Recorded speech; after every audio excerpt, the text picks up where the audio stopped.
AM న్యూస్కి స్వాగతం. నంద్యాల జిల్లాలోని మసీదుపురం మెట్ట వద్ద ఉన్నటువంటి ఓ వెంచర్లో అల్లూరి వెంకటసాయి అలియాస్ కవ్వాసాయి అనే వ్యక్తి దారుణ హత్యకు గురయ్యాడు. కవ్వాసాయి అనే రౌడీ షీటర్ని నంద్యాల సమీపంలోని అయ్యలూరు మెట్ట మసీదుపురం మెట్ట మధ్య ఓ వెంచర్లో గుర్తు తెలియని వ్యక్తులు హతమార్చారు. కవ్వాసాయి ఇప్పటికే పలు హత్య కేసుల్లో నిందితుడుగా ఉన్నాడు. 2 ఏళ్ల క్రితం నంద్యాలలో జరిగిన కానిస్టేబుల్ సురేంద్ర హత్య కేసులో ఈ కవ్వాసాయి ప్రధాన నిందితుడు. అప్పుడు కవ్వాసాయి మరో ముగ్గురుతో కలిసి కానిస్టేబుల్ను కిడ్నాప్ చేసి అనంతరం వెంటాడి చంపారు. ఈ సంఘటన అప్పట్లో రాష్ట్ర వ్యాప్తంగా సంచలనం సృష్టించింది. దీంతో సదరు కవ్వాసాయిపై రౌడీషీట్తో పాటు పీడీ యాక్టు నమోదు చేయడంతో 7 ఏడాది పాటు జైల్లో ఉన్నాడు. అనంతరం బెయిల్ మీద బయటికి వచ్చిన కవ్వాసాయిని పాత గొడవల కారణంగానే హత్య చేసినట్లు తెలుస్తోంది.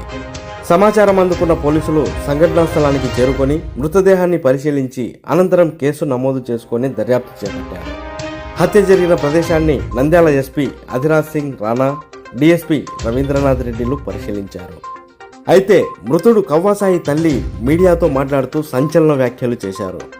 కానిస్టేబుల్ హత్య కేసులో నిందితుడైన తన కుమారుడు జైలు శిక్ష అనుభవించిన తర్వాత మారిపోయాడని తెలిపారు.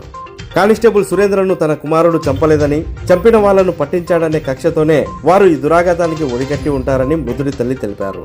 కానిస్టేబుల్ సురేంద్రను తన కొడుకు కవ్వాసాయి చంపాడనుకొని కక్ష కట్టి పోలీసులే ఈ హత్య చేపించారని సంచలన వ్యాఖ్యలు చేశారు.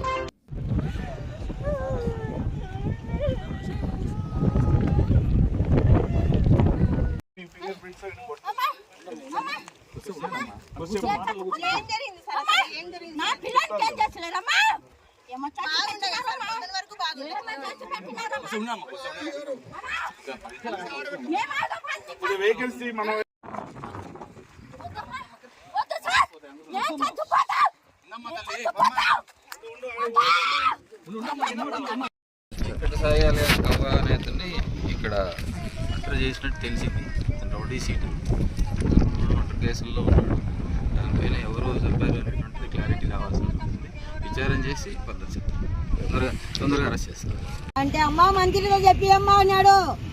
ఎన్నెండి ఫరూక్తో చెప్పమని నిన్న చెప్పించినాను. ఆయన ఆ ఫరూక్ ఏం చెప్పినాడు?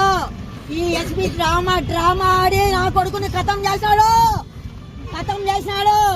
నేనైతే ఈ బాధను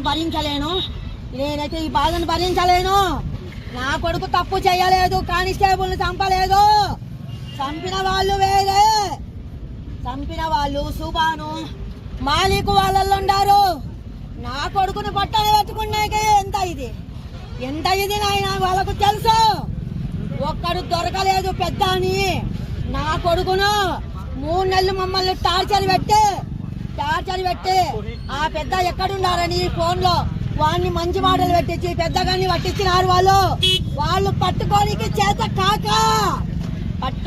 చేత కాక పెద్ద రాజకుమారును పెట్టుకోనికి చేత కాక నా కొడుకుని కొమ్మక్కయ్యి 3 నెలలు మమ్మల్ని ఫ్యామిలీ మొత్తం సఫర్ చేసినారు. చేసే నా కొడుకును సరే నాయన పట్టిస్తాను, ఈ సఫర్ మాకొద్దు అని వాడు ఊర్లో అన్నం నీళ్లు లేకుండా తిరిగి వాడిని పట్టించినాడు. నాయన వాడిని పట్టించినాడు. తాగుతన్న ఇది జరిగినది పోలీసులు. మానోడు పొద్దున మైతుకురుకు సామి దగ్గరికి వచ్చి అమ్మ నేను వస్తానని చెప్పి ఇంటికి పోయినాడు. అన్న చెట్టు కింద తాగుతుంటే వీళ్ళు కారు వేసుకొని పోయినారంట. తుఫాను ఏందో 8 మంది పోయినారంట. వీళ్ళు ఏమేమి గేమ్ ఆడుకున్నారో ఈ పోలీసులు. చేసింది పోలీసులే. ఈ వార్త నాకు 4 రోజుల ముందే ఎస్పీ ఆఫీస్ నుంచి ఇన్ఫర్మేషన్ వచ్చింది. దానికి చెప్పిన రికార్డింగ్ కూడా ఉంది. నాకు చేయాల్సిన సాయం ఒక్కటి సాయి. ఎస్పీ చేయించినాడు. ఎస్పీ రాణా ఏం పేరు సింగా ఆయనని చేయించినాడు. ఎస్పీ రాణా సింగే చేయించినాడు. మా కొడుకు ఏ శత్రువులు లేరు. ఈ లుంగొక మాట కూడా చెప్పినారు. ఇంతకుముందు నా కొడుకు బయటకు వచ్చినప్పుడు ఏమని టాక్ వచ్చింది? ఈ సంజీవ మనుషులు చేసినట్టు పోలీసు వాళ్ళు చేపిస్తారంట అని చెప్పి ఆ టాక్ వచ్చింది. ఆ టాకు కూడా వచ్చింది. నాయన మేము ఎవరు సొమ్ము తినడం లేదు నాయన. మేమేమి మిద్దెల మేడలు కట్టిన నా కొడుకులు ముంచిన నా కొడుకులు బతుకమని నాయన. ఈ డిపార్ట్మెంట్ కు పట్టుకోనికి చేత కాక 3 నెలలు మా చుట్టూ తిరిగినారు. మేము పట్టించినాం నాయన.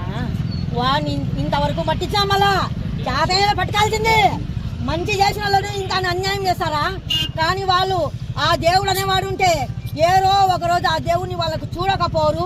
ఆ పాపం వాళ్ళకు కూడా ఇదే పాపం పండుతుంది గ్యారెంటీగా.